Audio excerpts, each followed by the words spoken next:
My name is Owen Gill, and I'm with CalMAS, the STEM outreach group from Waterford Institute of Technology.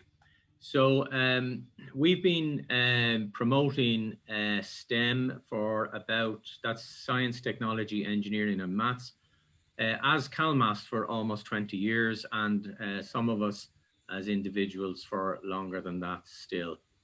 We think that it's really important to promote science, and to us science is not just a dry collection of facts, it's a way of looking at the world, okay, and in particular the natural world. And so we would work typically in normal times with about 30,000 people coming to our events every year. And in one of our events, Maths Week, which we run for the entire country, we have between 350 and 400,000 people participate. And there's a great appetite out there and an interest in science and its allied fields. People want to interact with it, but also to not just with the science itself, but with broader questions around the position of science in society and what science means to us, and how we as maybe non-experts or maybe even scientists in different fields can enter the discourse about science. So we asked you, as you were registering, to fill in a little survey, and I'll go first to the comments that were made. A number of people made comments that the survey was quite restrictive, and indeed it was. It wasn't very well designed. It was just actually put together, not because we want to do any fancy research, but just to find out a little bit about who's coming. And this is in a way to I suppose, take the place of a normal in-person meeting where you'll be filing into a hall, chatting to other people. You'd look around, you can see other people. We can't really do that here. So just to give you an idea of who's here and what people broadly think, I'm going to show you the results. Actually, that didn't work too well. I'm going to show you the results in reverse. There we are. So about 3/4 of people here have some sort of background in science, technology, engineering, and maths. So particularly welcome those people who haven't. This is very much an event for you. And people who have a science background have too few opportunities to come and look at the broader issues in science, so you're all very welcome. About 70% have been, or 2/3 have been, to a previous Robert Boyle Summer School or Winter School, so welcome back. Sorry, I've got that wrong. About a third have been to a previous one, so welcome back, and the 2/3 have never been, so we hope that we'll make friends with you today. We asked you your opinions. The COVID pandemic gives me increased trust in science, and that broadly, there was a good agreement on that. Maybe 70% agreed that there was an increase. Should government follow NPHET advice to the letter? And a little over 50% felt they should. Political decisions on COVID are informed by the science. Therefore, about 40% were not sure, and less than 40% agreed. And then finally, the public is sufficiently involved in decisions about science and research. And a lot of people didn't know or disagreed. So only about 25% agreed with that. I'm not going to comment or interpret any of these. I'm just going to present them to you. In dealing with the pandemic, how much do you trust science? So full trust in science was very high there, almost 80%, and a small percentage had no trust. The medical profession, not quite as high as it is with science, but about 60% had full trust in the medical profession. Social media is a different story. It has the highest no trust. There's 30% no trust, and then the rest a little trust. And then traditional media has full trust and some trust by about 3/4 of the participants here. And the government has the full trust and some trust of over 80% of the people here. So again, I'd say this was a very crude survey. We're just trying to take a snapshot. And then nobody said they wouldn't take the coronavirus vaccine. About 5% are not sure yet about it. And then over 95% want to hear about more Robert Boyle events throughout the year, and hopefully that figure will be the same or higher at the end of this event. And just to say who most people are on computers, watching us on computers, we have about 25% on tablet and about 15% on their mobile phone. So whatever you're on, whatever technology you're using, we hope we're coming through clear to you. Now, I'll just stop sharing my screen there for a minute. And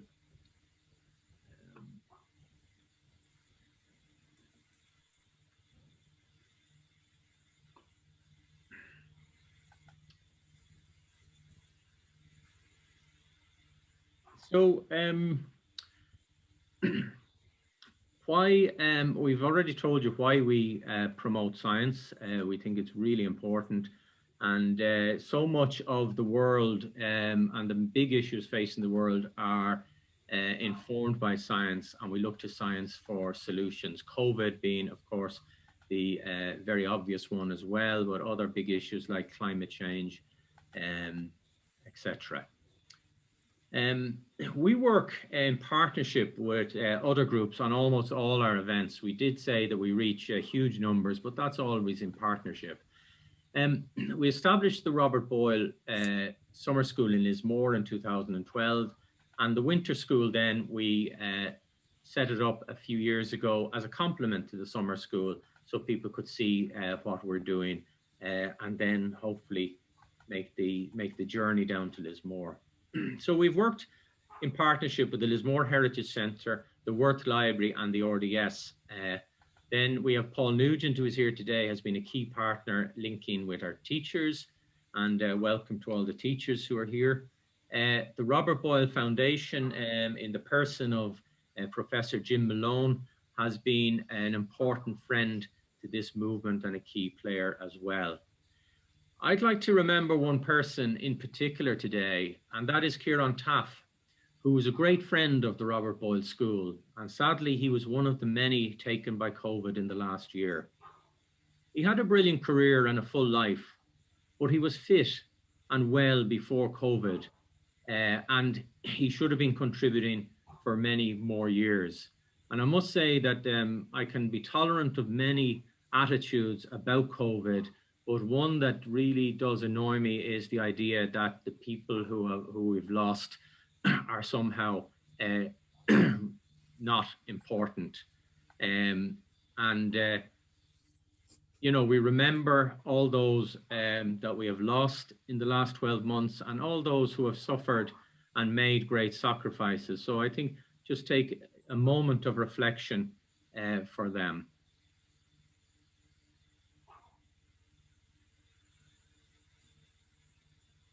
And now to talk about Robert Boyle himself, to introduce the birthday boy. In his own words, he tells us, not needlessly to confound the herald with the historian and build a relation by a pedigree, I should content myself to inform you that my immediate parents were of the female sex, Catherine, daughter of Sir Geoffrey Fenton, a woman that wanted not beauty and was rich in virtue, and that Richard Boyle, Earl of Cork, who by God's blessing on his prosperous industry from very inconsiderate beginnings, built so plentiful and so eminent a fortune that his prosperity has found many admirers but few parallels. Well, Robert Boyle, I tweeted earlier, was probably our greatest export to Britain. He was born in Ireland and at a young age went to Britain and went to England and Oxford, Stalbridge in Dorset, and London were the places that he did most of his science.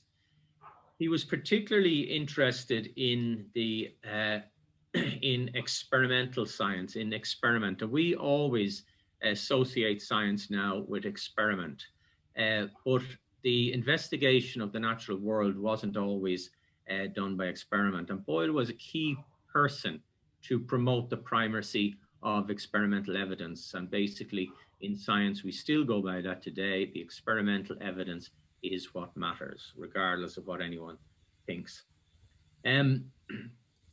Boyle had did a lot of important work, and I think his importance is probably greatest in his influence in promoting the experimental philosophy. And we can read Boyle in two ways. I suppose we can look through and see so many echoes of modern science in his work, or we could also read it in a way that we could see echoes of the medieval world.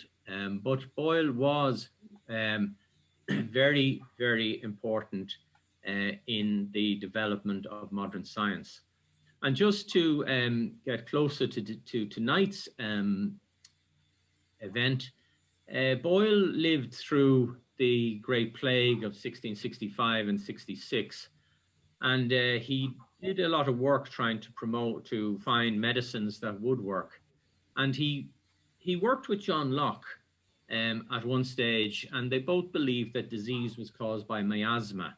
And this is an idea of noxious vapors that has been kind of debunked a long time ago.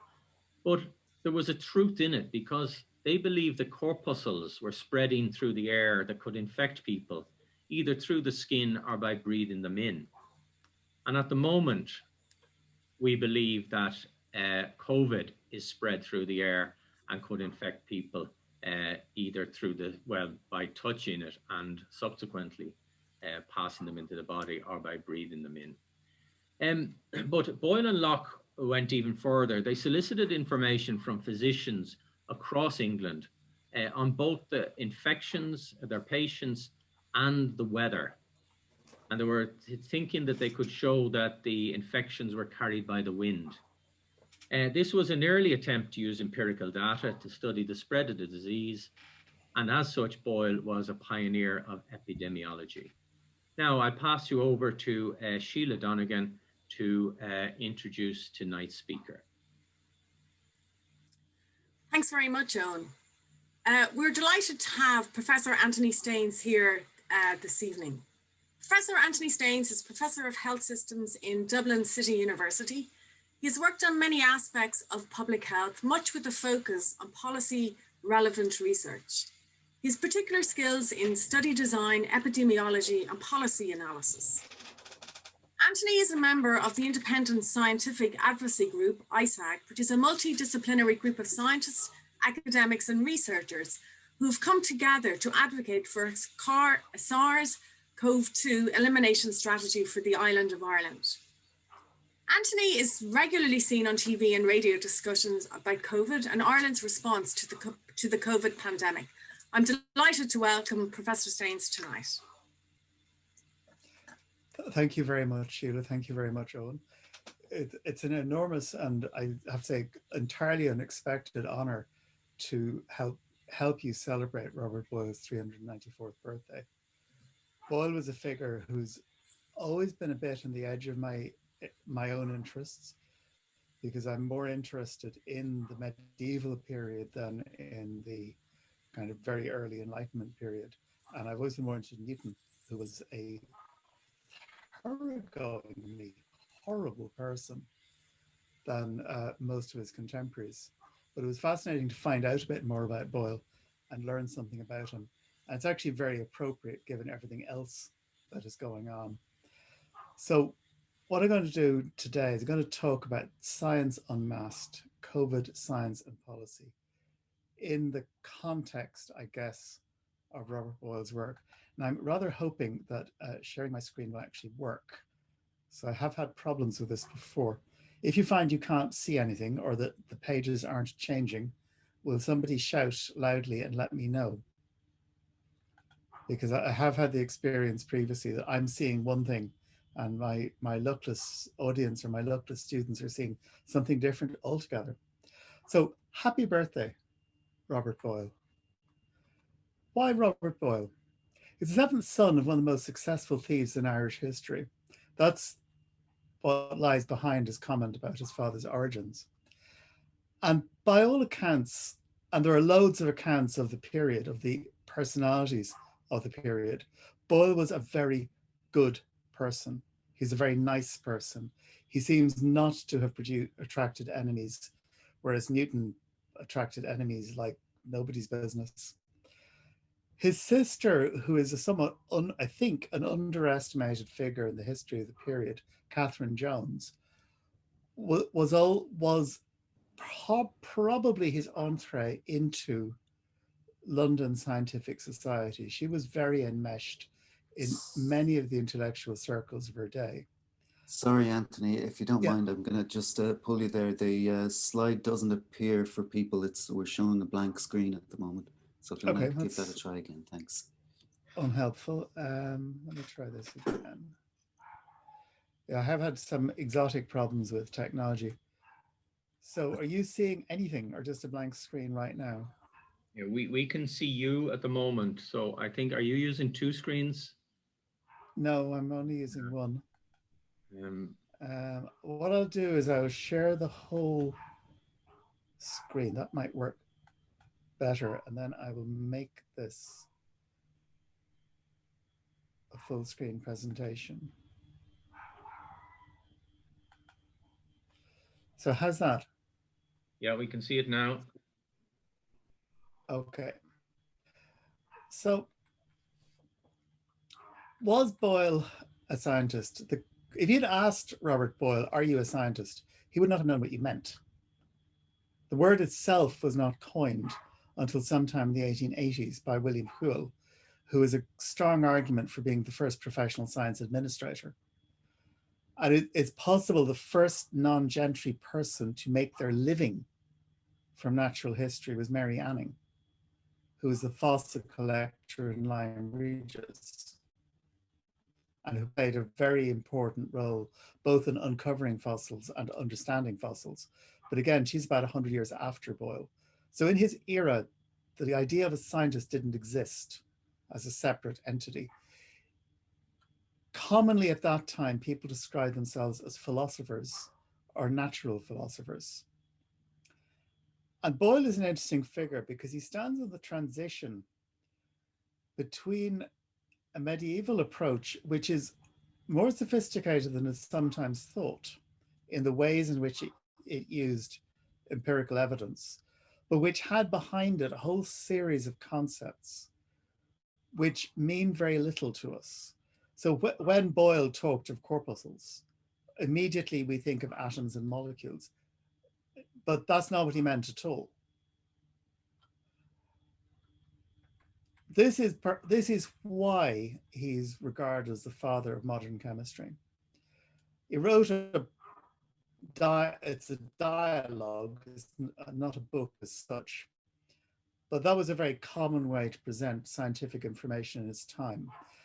Most of Galileo's work, for example, is presented in a series of dialogues in which different characters play different roles, but one of them explains the perspective of Galileo and the perspective of his science, the perspective of his new ideas. And in this case, in this dialogue, there is a character who represents Boyle's perspectives. Looking at the title, many modern people will look at it and say, what on earth is he talking about? What is a spagyrist? We would now spell it stagyrist. And a stagyrist is a follower of Aristotle, because Aristotle was born in a town called Stagira. What does hypostatical mean? Hypostatical is nowadays mostly used as a term in theology. And it does emphasize the point that to people like Boyle, there was no sharp distinction between what we would now regard as his scientific pursuits, his alchemical pursuits, and his theological pursuits. Those are divisions that we bring in later. In the context he's writing about, hypostasis means having to do with a single common underlying essence. And that was the centerpiece of alchemy, was the belief that everything was made from the same stuff. And if you could get the same stuff and control it, you could do transmutation. And alchemy was a complex discipline with many, many different types of practitioners.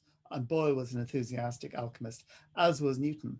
It's interesting to note that Newton regarded his work in alchemy as considerably more important than his work in physics and mathematics. It's also interesting to note he regarded his work in theology, which I think is now regarded as essentially unreadable, as being more important than either. But this is his chemistry book. A lot of our ideas about people like Boyle and Newton come from seeing them from an Enlightenment perspective. And while these people are the roots of the Enlightenment, they're not really part of it. The ideas of the Enlightenment come from the milieu that they created. The ideas of the Enlightenment, among other roots, come from the Royal Society, of which Boyle was one of the founders.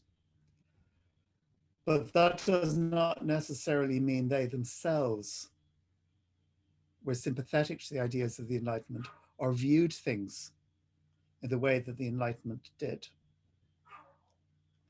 Boyle is often credited as the founder of the modern idea of elements. I think that's at least questionable. There's nearly 100 years between him and Dalton. And I think Dalton's ideas are rather different to Boyle's ideas. But anyway, I think this is probably his most interesting work from the perspective of a modern scientist. He worked with Hooke, who is, among other things, a microscopist and a machinist of considerable skill, to produce an air pump of far greater quality than anything available at the time. It was based on the development of Otto Guericke's pumps. And they did a lot of work on gas volumes, on the force of gases, on the physics surrounding compressed gases and rarefied gases. And much of that work fits with our vision of the world. It slots very nicely into it. We'll come back towards the end of this talk to how Boyle proceeded. But I think this is more the basis of his claim to be a foundational figure of modern science than his work on chemistry and alchemy. I think the central point to take away from this is that science is a very complicated human venture. It's a very complicated social venture. There's very little simple about the ways in which science is done, the ways in which science is constructed, the ways in which science is made. There's a book which I very strongly recommend to anyone who's interested in this, which is a detailed anthropological study of an immunology laboratory over several years, called An Imagined World. And it's one of the first books to really get inside normal science. Much science writing up to that had focused on the extraordinary, had focused on changes in perspective, changes in viewpoint, the overthrowing of the old, the victory of the new. Much of it was written in what in other contexts would be called a Whig history style. If you're interested in the philosophical underpinnings of this and enjoy being confused, I would try Paul Feyerabend's book, Against Method, which is a diatribe, a very powerful diatribe, against the limits of any simple description of methodology. So let's move on. What's all this got to do with masks and COVID-19? At one level, what's happened with COVID-19 is a triumph for what you might call normal science. the work that has been done on COVID-19 has built on 30 or 40 years of detailed, painstaking work in molecular biology, in cell biology, in virology, in the chemistry of all the molecules involved in this. And it's been extraordinarily successful. This virus was first identified as being an issue. You can argue about precisely when, but late 2019, at some point, it became evident that there was a new pneumonia circulating in China. It was sequenced for the first time in 2020. And now dozens of isolates of this virus are sequenced each week. So we are tracking almost for the first time the genetic changes in a virus in our populations across the world in something close to real time. And that is astonishing. Vaccine. This is a molecular model of the spike protein. Coronaviruses are called coronaviruses because down an electron microscope, they look like this. And they have little bumps sticking off them. And fanciful microscopists thought this looked a bit like a crown, hence coronaviruses. This is the bump, what they call the spike protein. And this is the bit that sticks into you. And this is the bit that the vaccines are targeted against. Vaccine trials for this virus started in the middle of 2020. And vaccines, several vaccines, were approved by the end of 2020. That is miraculous. Vaccines typically take a decade to get from conception to deployment. This was done in something like 9 months. And 5 or 6 vaccines, including at least 2, based on a radical and extraordinarily powerful new technology, the mRNA vaccines, are likely to be in widespread use by the end of 2021. And that is a genuinely astonishing achievement for science. We've done a number of randomized controlled trials, including some very, very large trials. And they have both uncovered effective treatments and hit rather sharply on the head a number of ineffective treatments.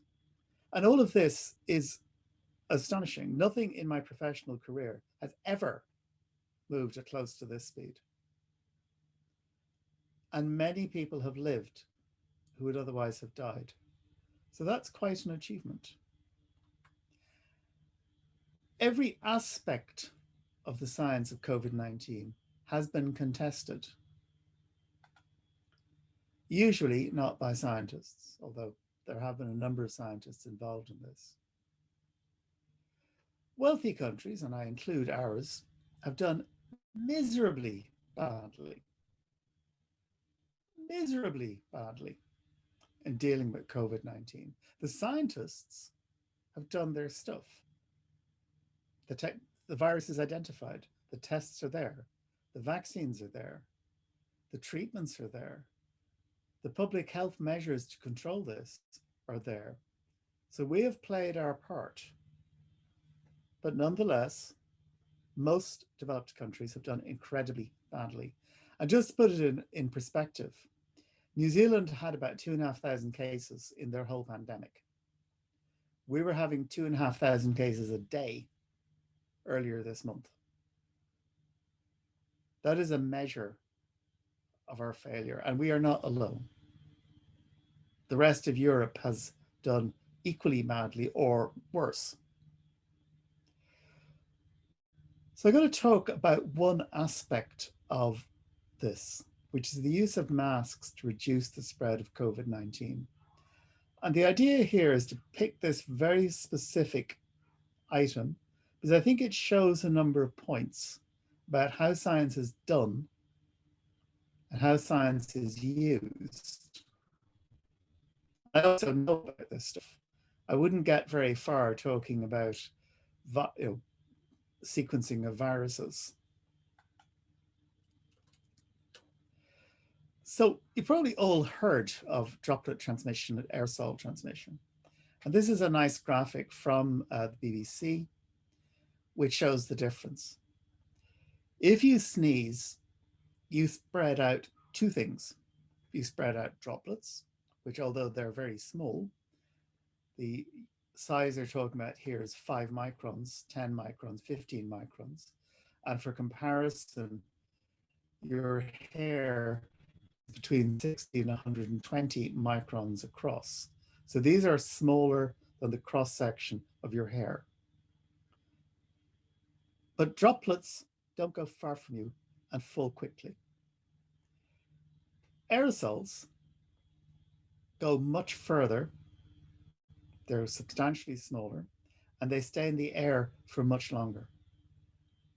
So if I have something that is spread by droplets, I can infect you up to about 3 meters away in ordinary circumstances. If I have something that is spread by an aerosol, I can cheerfully infect you 20 meters away, 50 meters away, if the circumstances run the wrong way. So that is the essential difference between the two. And aerosols are the reason why people talk so much about ventilation as a protective tool against COVID. So what do we know in March 2020? This reflects the process I went through. We knew that medical grade masks, these are the large solid masks, some with, some without filters, are going to be precious and were going to be needed in enormous quantities for acute care. We also knew, we're fairly sure at least, that cloth masks and standard surgical masks provided little protection against being infected by aerosols. For an aerosol, a surgical mask looks a bit like the net in a tennis ball looks to a marble. You throw marbles at a tennis net, they will get through. You throw aerosols at a surgical mask, not all of them will get through, but a significant part will get through. And what we knew, but had kind of forgotten, was that masks retained droplets. So masks will stop you, providing, of course, you don't place them carefully under your nose, as you often see, they will stop you spreading droplets to other people.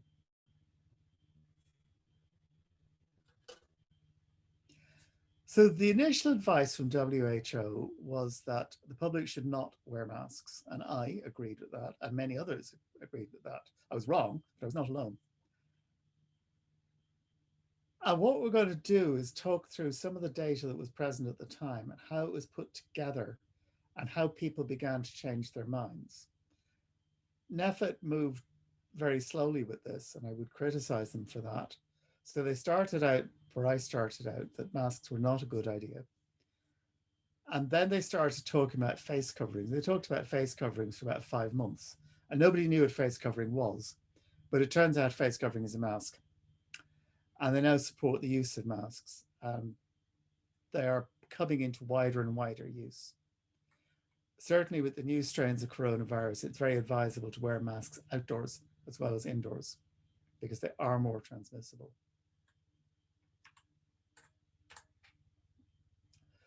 So let's talk a little bit about how masks are measured. This is an old study. All the references for this, by the way, are at the back of the slide deck I sent. But this is how you test masks. And you can see the gentleman with the orange band on his face apparently plugged into a small machine. And you notice the little, the candles. You might wonder, what are the candles for? Well, the candles are to generate particles. Candle smoke, candle flames generate large numbers of carbon particles of approximately uniform size. And the little blue widget, by some process I do not pretend to understand, is counting particles. And the orange blob on the gentleman's face is the outside of the counting chamber. And you can see he's wearing a mask underneath it. And this device is counting the particles that he inhales and counting the particles he exhales. And at the bottom, you have protection factors, which are approximately the reduction in particles. And there are three sorts of masks tested. There's a tea cloth, which is what it sounds like, it's a tea towel. There's a surgical mask, which is the sort of blue paper mask with pleats in it that will be very familiar to anyone who's ever been in a hospital. It is what surgical nurses wear, what surgeons wear during procedures. And the one at the bottom is an FFP2 mask, which is a serious mask. It's a mask used during exposure-prone procedures. It's a mask used as part of serious level infection control. There's a couple of different dimensions of activity: no activity, nodding, shaking, reading, and walking.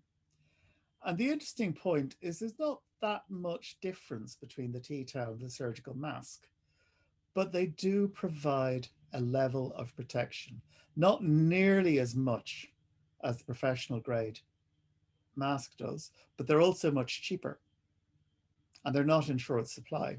FFP2 masks were in very short supply for quite a while at the beginning of the COVID crisis. Surgical masks are better than tea towels, although there is now, there is other evidence, which I'm not going to show you, about how to construct multi-layer cloth masks with little filters in it that work just as well as standard grade surgical masks.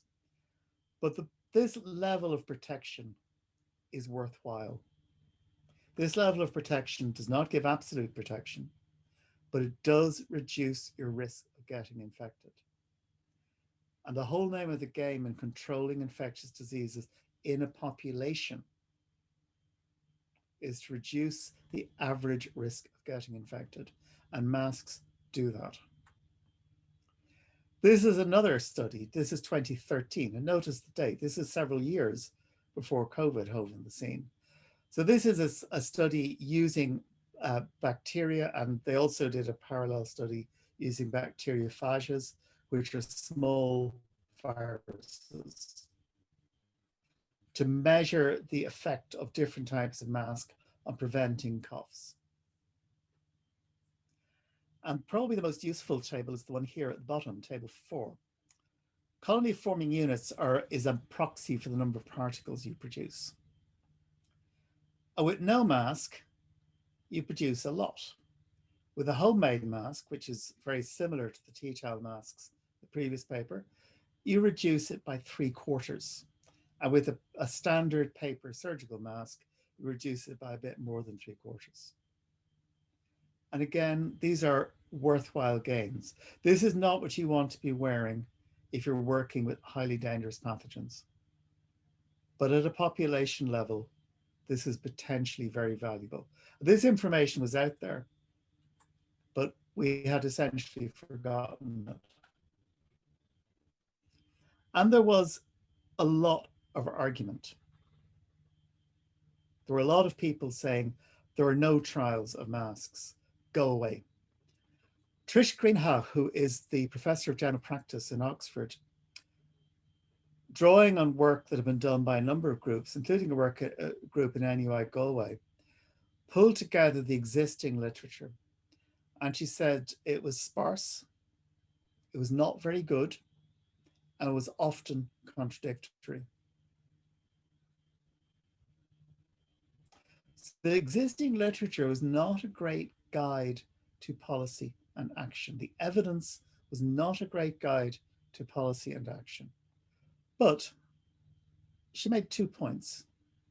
The costs of wearing masks are very low, particularly washable cloth masks. The costs of wearing disposable paper masks may be substantially higher. The costs of missing a cheap and effective way of avoiding COVID-19 deaths and illness are very high indeed. And her conclusion was to adopt the precautionary principle, which is a public health principle, which originally comes from environmental epidemiology. And it says, if there's a risk of real harm, which can be mitigated proportionally, weak evidence or the absence of evidence should not prevent you from mitigation.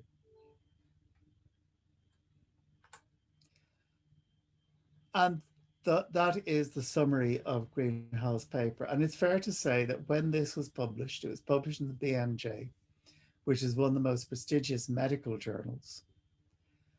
The majority of my profession looked at this and read it and said, yeah, that's right. That's what we should be doing. And public views on masks, policy views on masks, largely shifted. There are still people who argue that without good evidence, we should not act. There is an argument which says in the absence of evidence, the best thing to do is to stand still.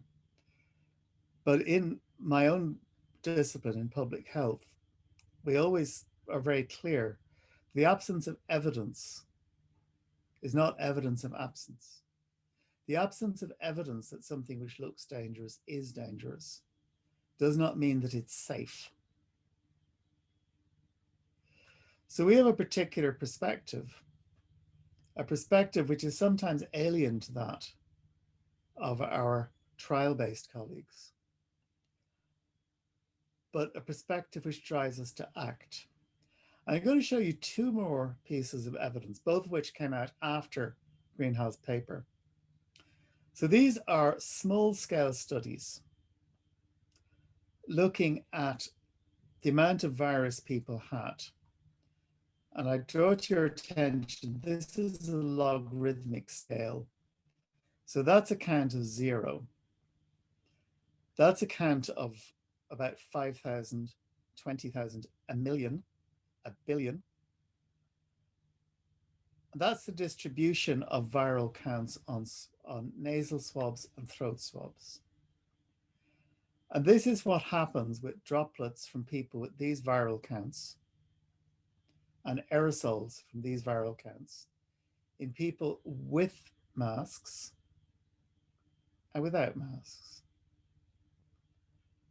And I want to draw your attention to these three people. This is a small study, but it is nonetheless a certain amount of evidence that both droplets and aerosols are substantially restricted from spreading from infected people by relatively simple masks. And this is a second piece of evidence of a very different type. This is what's called an ecological study, where you change something in the environment and then you see what happened. And ecological studies have all sorts of problems, and I assure you, people in public health are intimately aware of them. But this is an interesting one from Massachusetts General. This is time. This is the number, this is the positivity rate for SARS-CoV in people tested. And you can see the number of tests is quite small at the beginning. So nobody's positive, then probably 1 or 2 people are positive, 1 or 2 people are still positive, 1 or 2 more people are positive. And now we're suddenly testing large numbers of people, and the positivity rate is rising steadily. And they brought in masking for healthcare workers. And nothing much happened. And then they brought in masking for patients at this point. And about a week after that, which is the time lag you'd expect, the rate of positivity in healthcare workers started to fall. Is this a definitive study? No, it's not. It's a study of what happened in a single hospital. But by their account, the number of people with COVID just went up all across this timeline. So nothing particular went on that should have reduced the risk in their staff. But when they brought in masking for patients, the infection rate of the staff went down. And I could show you bits of evidence like that until you threw something at me or Sheila unplugged me or whatever, but I'm not going to do that. So what does this all mean? Science is a lot messier, a lot more uncertain than people think. The great merit of science is not that it's never wrong, because it's often wrong, but it's more or less eventually self-correcting. More or less, it'll fix itself in time. Now, time can be very long. It would be invidious to point to a number of nonsenses that persisted in various disciplines for long periods of time. But it can take a long time to self-correct. But there are mechanisms in science for self-correction. They're not automatic, but they're there. A lot of the language we use to discuss it is misleading. And a lot of people's vision of science is kind of junior cert science understanding of it. And that matters a lot now because science influences people's lives far more than we think it does. If you want a sense for how science can influence people's lives, I recommend you look up language models and stochastic parrots. That rather bizarre title is a really serious takedown of the impact and of the uses and abuses of artificial intelligence. One of the authors of it was sacked by Google for writing it. Should give you cause for at least partial concern. But I do make the point that much important science is not experimental. Astronomy is not an experimental science. Largely, epidemiology is not an experimental science. Economics is not an experimental science. Particularly economics is a science which affects the lives of hundreds of millions of people every day. And to an extent, epidemiology too. If I may quote another famous Irishman, we are seeking truth, but truth is rarely pure and never simple. And you may or may not recognize the line, but it's from The Importance of Being Earnest. So we have to think carefully about what we're doing. We have to try and understand what we're doing. We have to try and understand the processes behind what we're doing. And we have to understand that science does not proceed from observation, experiment, conclusion. It's not like that. It's much messier, much more uncertain. It's much more interesting than that. But it's important that we have realistic models of what science is, what science does in our heads. What's the cost of some of our models? One of the signatories of the Great Barrington Declaration, the Great Barrington Declaration is named after a rather small village in the United States, whose primary claim to fame is it's the home of the American Enterprise Institute.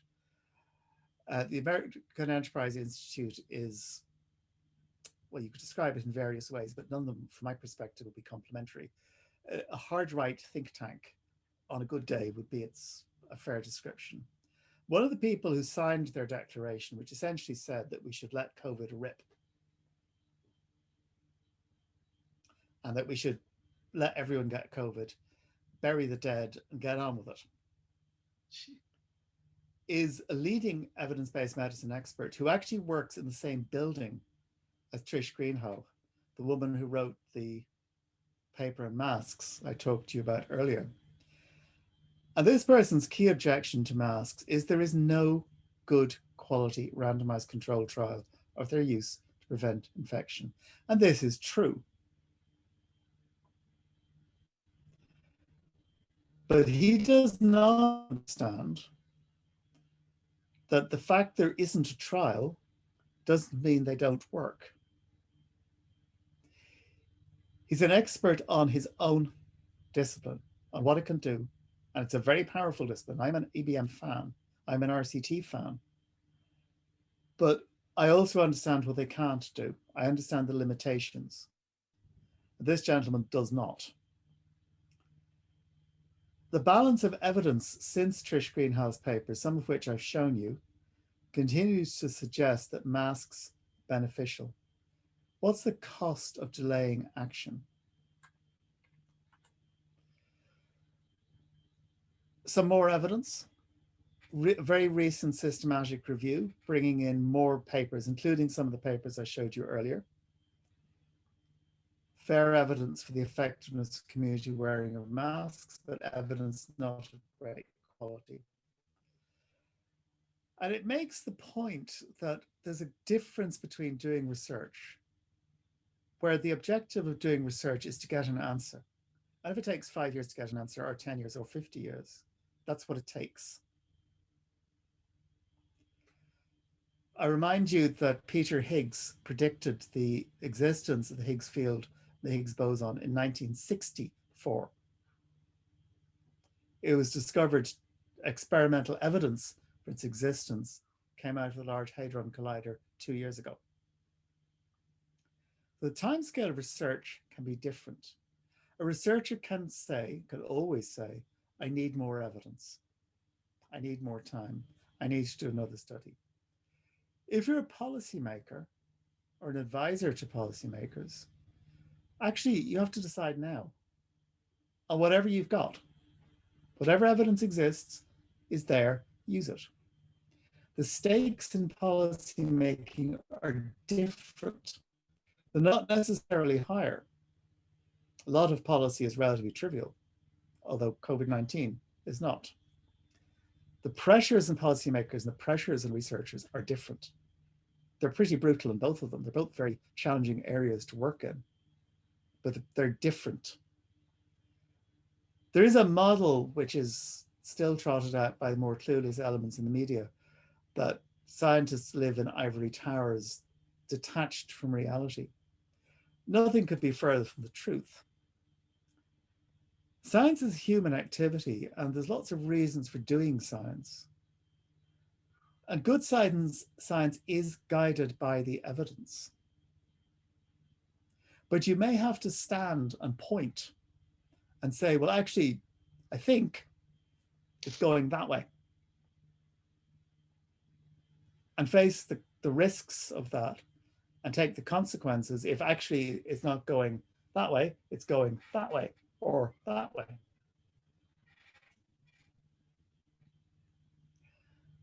But we have to be careful about how we present what we know, what we don't know. And I think Boyle would have got that. There's some very interesting stuff in Boyle's writings about how to use experiments, how to use observation.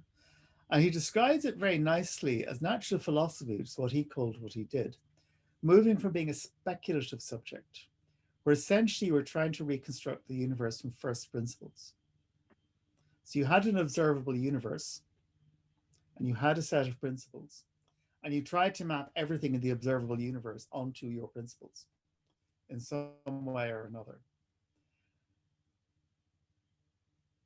And that may have been what Aristotle was trying to do. One of the interesting things about Aristotle is we don't have any of the things he wrote for publication. What we have from Aristotle is essentially the notes, the lecture notes. We don't have the books. It's an interesting lacuna. Boyle was also willing to go beyond the results that he had on the page in front of him. But he also understood the risks of that. And that's a very sophisticated level of understanding. It's something we spend a long time working on with our students. What is the appropriate level of generalization for what you've just done? What are the challenges of that generalization? What are the strengths of it? What are the weaknesses of it? He had a very clear view of a step-by-step approach of science moving, pacing forwards, building on stuff that had gone before. And he was very conscious of what had gone before. And he was also good at giving credit for what had gone before, again, unlike Newton. And he was willing to change his mind when new evidence emerged. So in many respects, Boyle was a very admirable foundation figure for modern science. And I think once we get beyond a kind of very simplified view of what he did and who he was and why he mattered, we can begin to see how his ideas grew, refracted, developed, changed into what is now an unimaginably different social environment, an unimaginably different political, cultural, and religious environment, the one in which he started. But his ideas are still of use to us. And in that sense, I think Boyle is absolutely one of the ancestors of modern science, even if I'm a little more doubtful about his claim to be one of the ancestors of modern chemistry, a claim which he himself, of course, did not make. It was made some generations after his death. So he was a scientist, I think, in our sense of the word, in that he was someone who occupied themselves, although he didn't make his living doing it, who occupied themselves exploring in a very systematic way what was in the world around him. And it's instructive to look at all the things he did with his vacuum pump. Much of what he did had been done previously by other people. Even Boyle's law was probably articulated by somebody a few years before he articulated it. And the French, of course, argue that it was articulated by a French person. And they don't call it Boyle's law, but I've actually forgotten what they do call it. But he was a person of his time. And something that's occasionally difficult for us to remember or to realize is we are all people of our time. What are the occluding spectacles of our culture? It's easy to look at Boyle and say, well, this was your social situation, this was your political situation, this was your religious situation, this is what you saw, and this is how all of those things affected what you saw. It's harder to see the same for ourselves. Much harder. And I think we give most. I think a good memorial for Boyle is people liked him. People respected him. Unlike Newton, who was loathsome, my favorite Newton story is that Hooke, who was Boyle's assistant and then subsequently became a very important scientist in its own right, was Newton's immediate predecessor in the Royal Society. Newton hid all Hooke's notebooks and records, and they disappeared. And they only turned up again this century.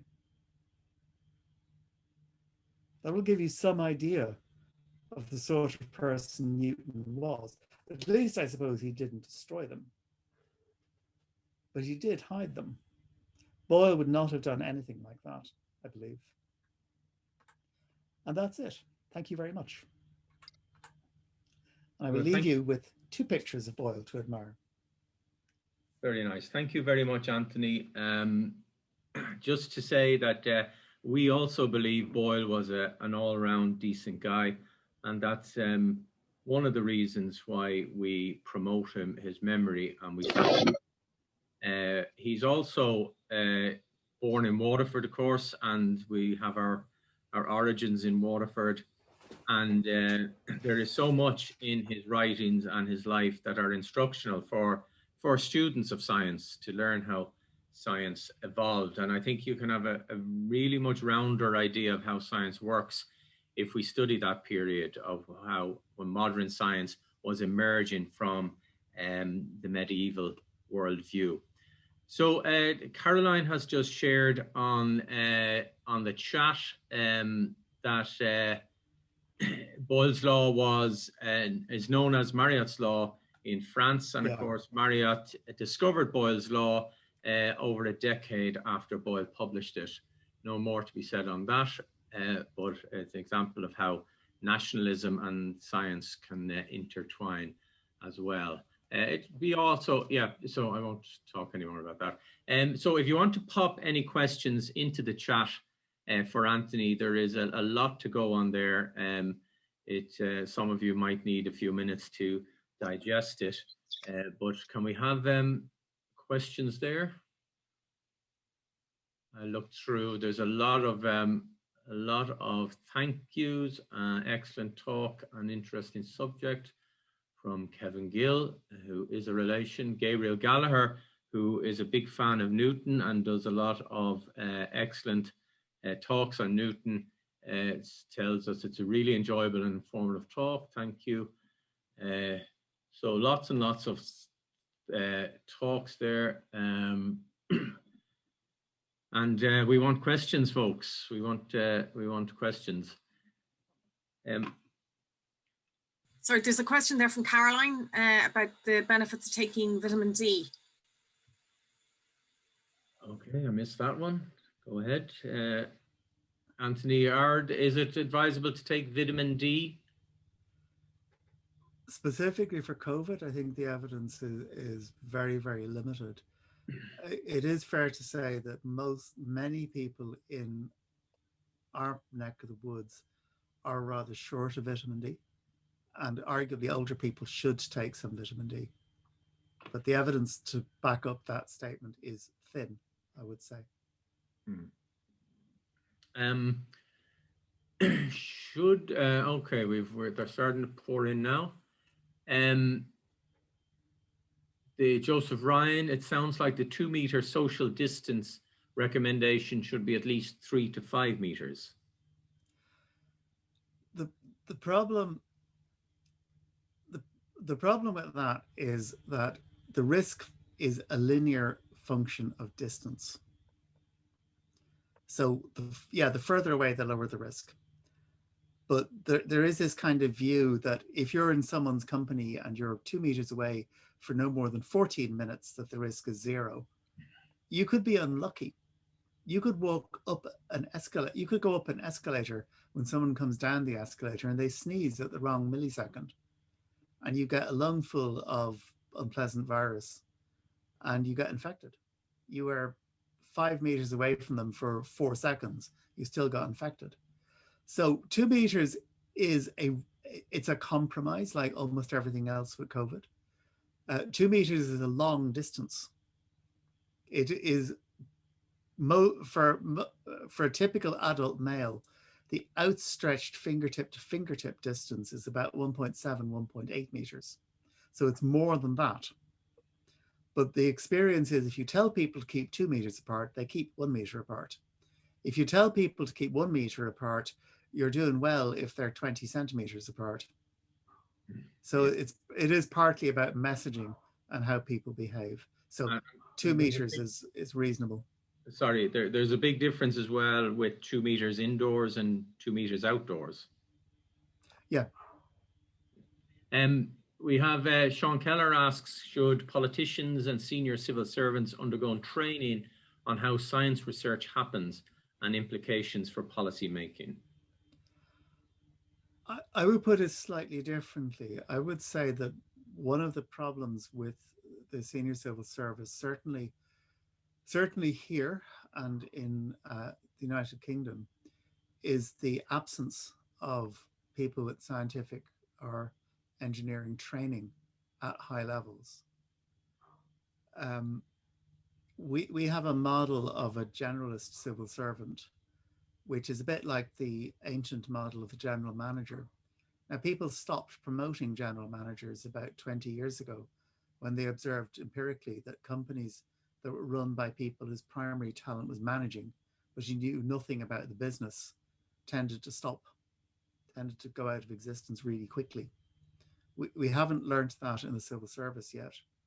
So we have a system both in the UK and here where it's very hard for people with technical qualifications to get to the top of the civil service. You get shunted into branches of the civil service, but branches which top out well before you get to departmental secretary level. And we pay astronomical costs for that. You may remember the Department of Finance, which at the time of the last financial crisis had no economists. Whatever your views in economics, that was insane. It was completely insane, but it was the case. So I would put it slightly differently. Okay, George asks, it's been 100 years since the Spanish flu. Will it be 100 years to the next pandemic? Oh. No, the last major pandemic, depending on how precisely you define it, was either 1969 or 2009 or both. We were really, really, really lucky with Ebola.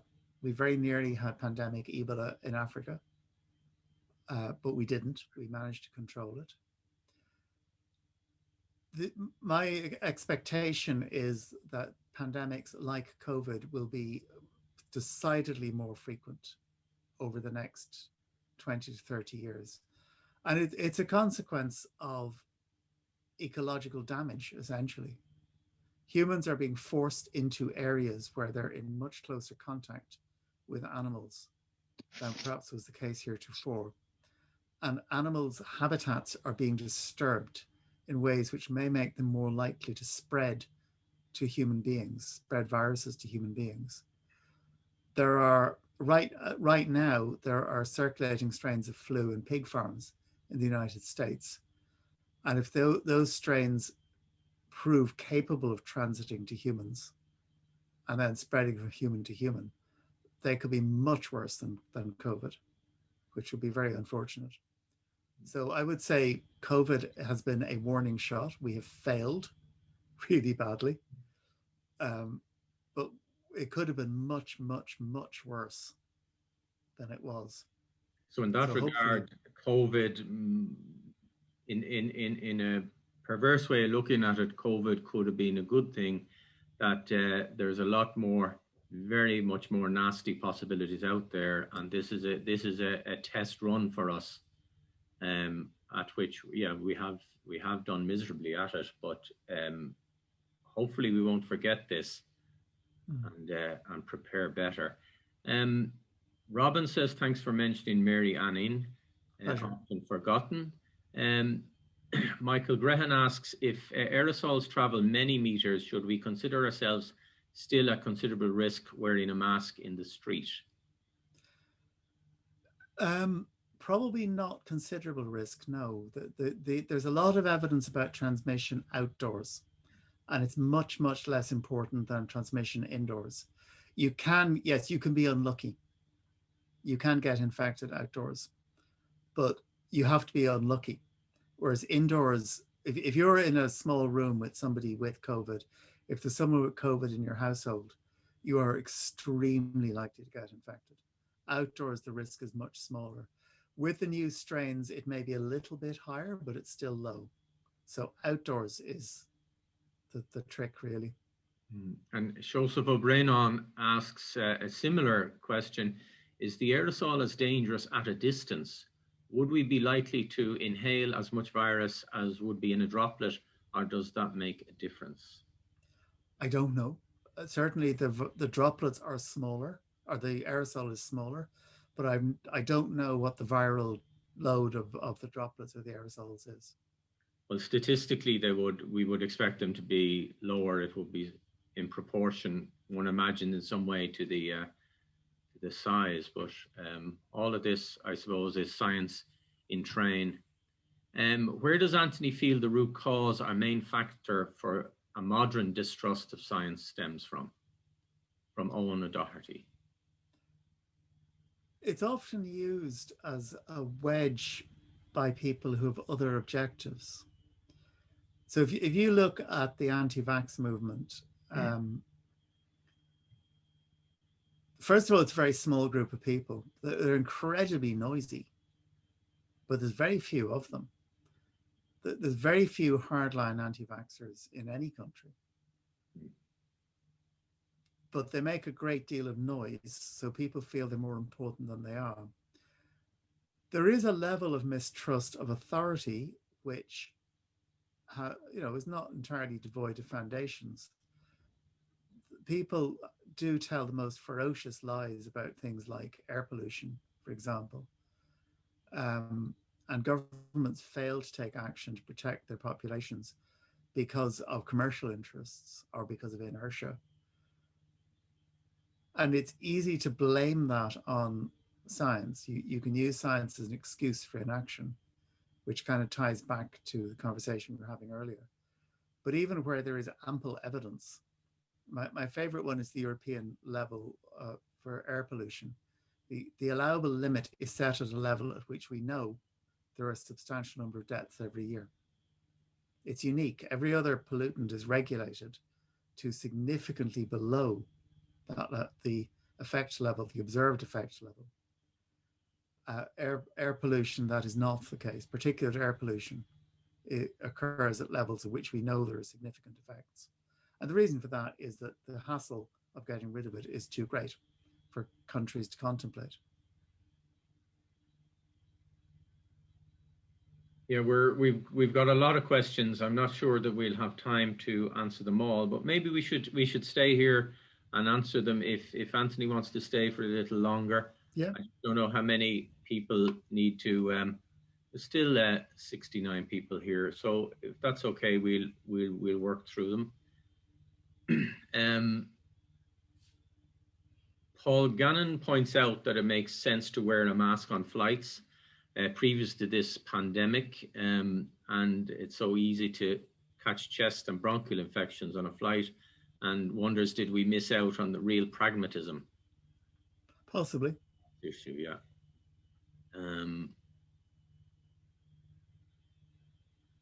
It sounds like public health, this is from Siobhan Condren, it sounds like public health policy should aim for robust satisficing in a situation of bounded rationality, but that our public health policy on mask wearing in the early days was based on wrong-headed utility maximizing.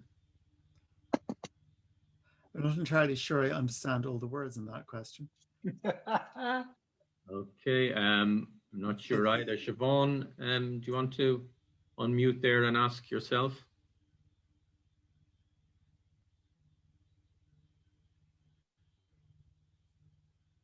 Hi. So robust satisficing is getting a good enough result rather than trying to get the absolute best result, which would be utility maximizing, the best result for absolutely everybody. And it seems to me, and in a situation of bounded rationality, you just don't know all of the information, but you're kind of going on there's an acceptable level of dissatisfaction with your decision. But it will be a decision that will do enough good for it to be a good enough decision. And it sounds like that was what was needed in a situation where we didn't know enough about masks, but why not do it anyway? Because it's a cheap thing to do. It's not going to, I mean, there seemed to be an awful lot of worry about, well, people are going to get it on their hands when they take the mask on. They're going to do it wrong. They're going to put it on wrong, going to take it off wrong. Rather than saying, well, here, do it like this and clean your hands, just keep cleaning your hands. But instead, there was a situation where we had, well, we don't have enough evidence. There were all these arguments about, well, there's not enough experimental evidence about masks. That's what I'm saying. So in that situation, we didn't have enough evidence. It still seemed to be a good idea. But the public health policy seemed to be saying, well, if we don't absolutely know that it's going to do the absolute best thing to do, then we won't do it. That's what I'm saying. And I think the public policy is failing us because of those kinds of attitudes. Yeah, I think that's fair. I think robust satisficing is a nice description of what we try and do in public health. We don't always succeed. But I think in our defense, the public health community worked out fairly quickly that we should be wearing masks. But it took rather longer to convince elements in the policy community that we should be wearing masks. Was there not also at the time an element of preserving mask supply for those who really needed it? No, because they're completely different types of mask. We're very, very clear in the message from day one that under no circumstances should any member of the general public be permitted to purchase, own, acquire, stockpile, or even look at FFP masks, because they were needed. They were needed for providing a care to people with COVID in hospitals, without disposing of hospital staff. So that message was really clear from the beginning. And that's the type of mask that was in short supply. Thank you. Okay, there's Caroline asks what I suppose everyone is wondering. In your opinion, when will we be back to normal in any sense of the word, to socialize and travel, etc.? If the government continues with its policy of living with the virus and the vaccination program goes well, we'll be back to normal by Christmas of this year. Jesus. If the government changes its policy to try and drive it as close to zero as possible, as fast as possible, which is what my colleagues and I are arguing for, we could be back to normal by the beginning of April. And our concern is, colleagues of mine in DCU have just produced a report from family businesses across Ireland. And they're desperate. They tend to be small businesses. They tend to be major employers in smaller towns and rural areas. They're all running out of money. If you're the Irish branch of WH Smith, you more or less can't run out of money. Brexit might destroy you, but COVID won't. But if you're, the corner pharmacy, or you're the corner we make boxes for 3 company, COVID can easily destroy you because you run out of cash. There's a number here that I'll read them as statements rather than questions. Sean Keller says, public health in a pandemic equals Heath Robinson approach rather than perfect science. Heath Robinson was characterized by absurdly complex methods of getting simple stuff done. I would say public health is almost the exact opposite. We really have a huge focus on simplicity, because a lot of what we want done has to be done by the general public, by the young, by the old, by children, by people who may not be well educated, by people who may not be able to read and write, all sorts of people. So we have a heavy focus on simplicity. We don't always pull it off, but we do try.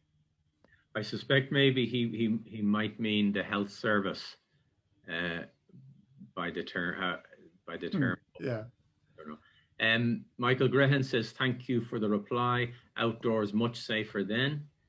Paul Gannon says, review David Attenborough extinction, environmental decline, shows effects of viral spreading. Deirdre Boyle asks, what do you think is the possibility of catching COVID virus from surfaces such as door handles? It's not the main route. Whereas for some other infections, it is a main route. It is not the main route. The main route is respiratory, through the air. But if you have COVID and are sneezing, you should absolutely clean things. So I think a reasonable level of hand sanitation is a good idea. Niall Mahan asks, what are your views on Minister Foley's mantra of schools are safe without any scientific studies to support? That's a tough one. The problem with schools in Ireland is we haven't asked the questions. So we've been contact tracing for 48 hours back from the date of your test result. Schools close 2 days a week for a start. So if you're tested Monday or Tuesday, we're not going to find a contact in the school. We just have not been taking schools seriously. The result is we don't know. We do know that schools are not the major focus of this pandemic. That isn't true for influenza, for example. Schools are central to the spread of influenza, to the spread of norovirus, to the spread of a couple of other viruses. All the seasonal winter viruses, all the autumn cold viruses spread through schools. This coronavirus appears not to. So they are part of it, but they're bystanders rather than central players. Okay. Jay Malone, that could be John or Jim. I think it's John. Are our leading scientists just not communicating the message of the benefits of an all-Ireland COVID-free status? Some of them are trying, not all of them, but some of them are certainly trying it. Yeah. Antoinette Madden said, we used to be told that we had to be in somebody's presence for approximately 15 minutes to risk getting the virus, but I gather we could be unlucky in any circumstances. You could, but it's like, you know, if you driving over the speed limit is not safe, but you will normally get away with it. But once in a while, you won't get away with it. And the more you do it, the less likely you are to get away with it. So part of it is about keeping down your contacts until we can reduce the circulation in the community. This is especially true with the new virus, the new strain, because it is significantly more transmissible. It spreads faster than the previous strains. It's the nature of this virus that it generates new strains all the time. But there are a number of particular strains that are more transmissible, and because they're more transmissible, they rapidly become the main strain in any given population. So it's important to be even more careful. And that Maria Murphy asks about the schools as safe as they were previously thought to be with the transmissibility of the new variants. No, nowhere is as safe as they were the risks are higher. The risks of infection are higher for everybody because of this. Okay, and Sean Keller makes the point that it's hard to find contacts, and that says just jumped out of my screen. Hard to find contacts when contact tracers refuse to acknowledge that some people with COVID could only have gotten it in schools. Schools may have little to do with the spread, but HSE has completely lost the trust of many teachers with respect to the statistics. Yeah, I'd agree with that. It is embarrassing that the only record of where school outbreaks are occurring is a Facebook page maintained by some parents. And that's an outrage. And George says, I think the delay in recommending face coverings was down to the concern that a lot of people would abandon social distancing in the belief that they were completely protected by the mask. And as you've mentioned, there's no serious study to show face coverings are effective. Yeah, that's reasonable. Yeah, I think there are good reasons why people had concerns with face masks, but ultimately, I think your point would be that there is a good enough reason to think that they would help to insist on them. Yeah, that's my argument anyway.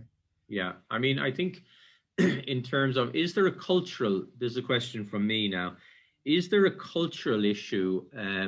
The advisor, the NEFIT and the advisors have largely been medical people who maybe are wed to the idea of randomized controlled trials, which are not part of physics or, and I think a lot of physicists, if they were asked last March about aerosol transmission, they would tell you that that how far particles would move, and then also building services engineers would be able to tell you about filtration and masks. That body of knowledge existed in those disciplines. And is there an argument that maybe we need greater diversity? It's hard to know. I mean, it's a question of what you want NEFIT to be. And in theory, you could have kind of won a seat on NEFIT for everyone in the audience. And you end up with a group of 300 people who don't agree on what time of the week it is. So I'm not claiming NEFIT is perfect, but there are substantial challenges in designing advice. And at the moment, I mean, NEFIT, the NEFIT ecosystem has about 240 people in it. It's quite big.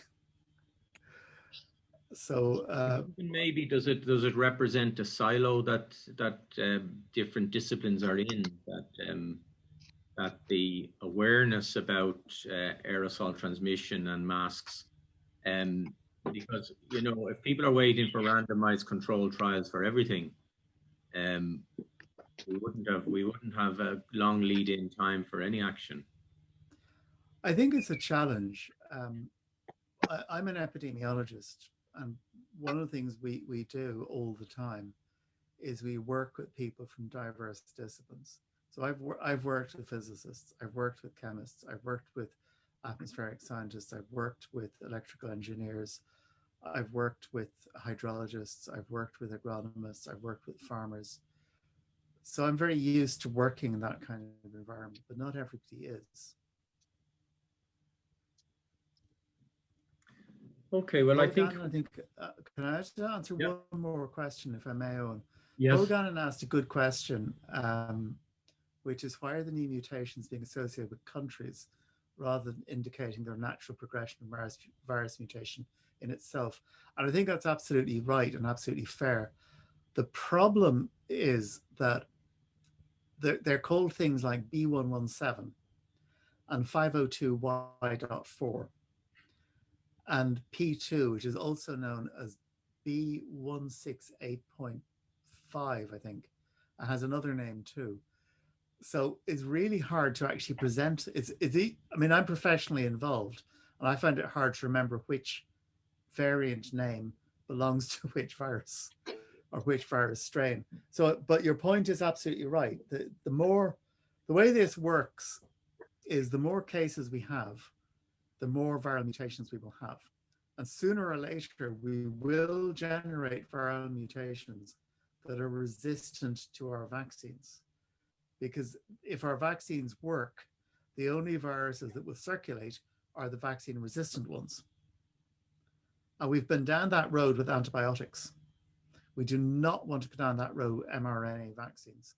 So the moral of that story is, just as we cannot rely on antibiotics to control infection, it is dangerous to rely on vaccines alone to control infection in viruses that mutate a lot.